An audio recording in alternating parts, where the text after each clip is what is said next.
एक बार त्रेता युग में शिवजी अगस्त्य ऋषि के पास गए। उनके साथ जगतजननी भवानी सीता जी भी थी।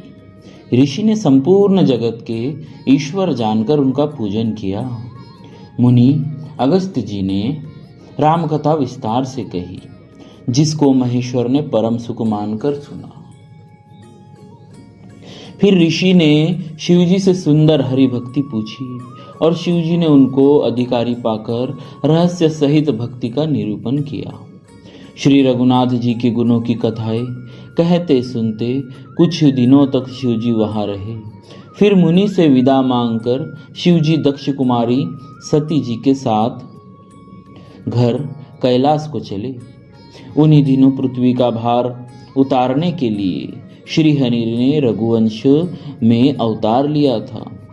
वे अविनाशी भगवान उस समय पिता के वचनों से राज्य का त्याग करके तपस्वी या साधु वेश में दंडक वन में विचर रहे थे। शिव जी हृदय में विचारते जा रहे थे कि भगवान के दर्शन मुझे किस प्रकार हो। प्रभु ने गुप्त रूप से अवतार लिया है, मेरे जाने से सब लोग जान जाएंगे। श्री शंकर जी के हृदय में इस बात को लेकर बड़ी खलबली उत्पन्न हो गई, परंतु सती जी इस भेद को नहीं जानती थी। तुलसीदास जी कहते हैं कि शिव जी के मन में भेद खुलने का डर था, परंतु दर्शन के लोभ से उनके नेत्र ललचा रहे थे। रावण ने ब्रह्मा जी से अपनी मृत्यु मनुष्य के हाथों से मांगी थी। ब्रह्मा जी के वचनों को प्रभु सत्य करना चाहते हैं। मैं जो पास नहीं जाता हूं तो बड़ा पछतावा रह जाएगा। इस प्रकार शिव जी विचार करते थे, परंतु कोई भी युक्ति ठीक नहीं बैठती थी। इस प्रकार महादेव जी चिंता के वश में हो गए।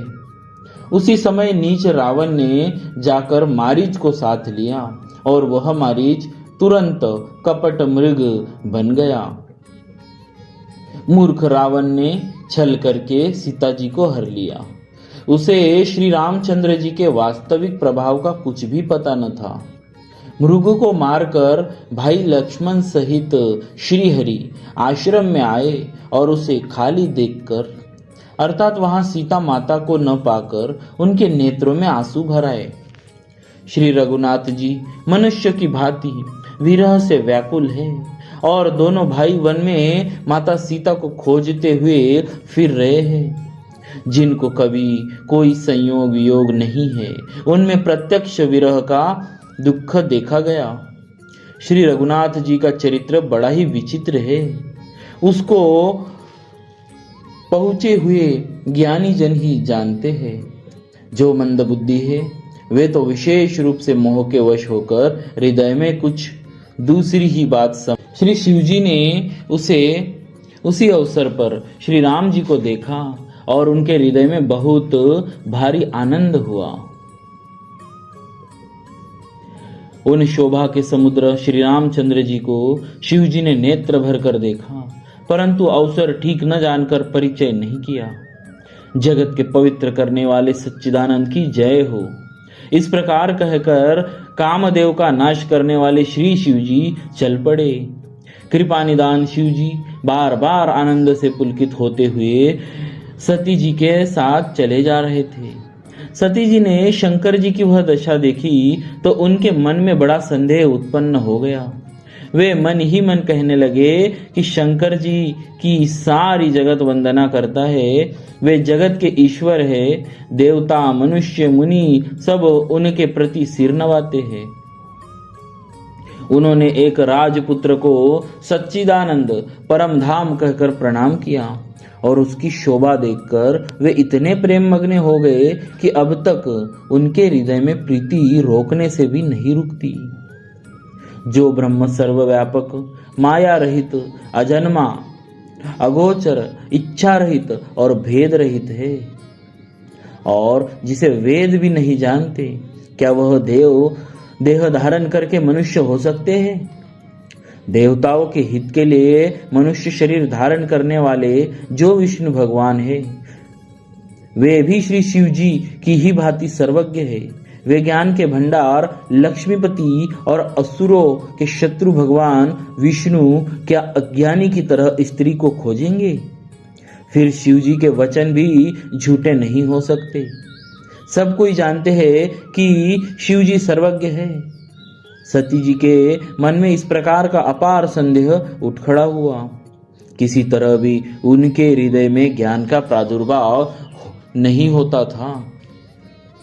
यद्यपि भवानी जी ने कुछ प्रकट नहीं कहा, पर अंतर्यामी शिव जी सब जान गए।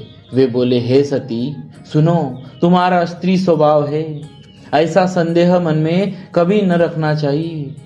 जिनकी कथा का अगस्त्य ऋषि ने गान किया और जिनकी भक्ति मैंने मुनि को सुनाई, वे वही मेरे इष्ट देव श्री रघुवीर जी है, जिनकी सेवा ज्ञानी मुनि सदा किया करते हैं। ज्ञानी मुनि, योगी और सिद्ध संत निरंतर निर्मल चित्त से जिनका ध्यान करते हैं तथा वेद पुराण और शास्त्र नेति नेति कहकर जिनकी कीर्ति गाते हैं, उन्हीं सर्वव्यापक समस्त ब्रह्मांडों के स्वामी मायापति नित्य परम स्वतंत्र ब्रह्मरूप भगवान श्री राम जी ने अपने भक्तों के हित के लिए अपनी इच्छा से श्री रघुकुल के मणि रूप में अवतार लिया है। यद्यपि शिव जी ने बहुत बार समझाया, फिर भी सती जी के हृदय में उनका तब महादेव जी मन में भगवान की माया का बल जानकर मुस्कुराते हुए बोले, जो तुम्हारे मन में बहुत संदेह है तो तुम जाकर परीक्षा क्यों नहीं लेती? जब तक तुम मेरे पास लौट आओगी तब तक मैं इसी बड़ की छांव में बैठा हूँ। जिस प्रकार तुम्हारा यह अज्ञान जनित भारी भ्रम दूर हो, भली भांति विवेक के द्वारा सोच समझकर तुम वही करना। शिव जी की आज्ञा पाकर सती चली और मन में सोचने लगी कि भाई क्या करूं, कैसे परीक्षा लूं।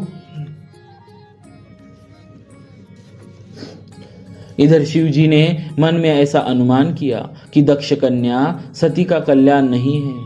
जब मेरे समझाने से भी संदेह दूर नहीं होता तब मालूम होता है विधाता ही उल्टे है। अब सती का कुशल जो कुछ राम ने रच रखा है वही होगा, तर्क करके कौन विस्तार बढ़ावे। मन में ऐसा कहकर शिव जी भगवान श्री हरि का नाम जपने लगे और सती जी वहां गई जहां सुख के धाम प्रभु श्री रामचंद्र जी थे।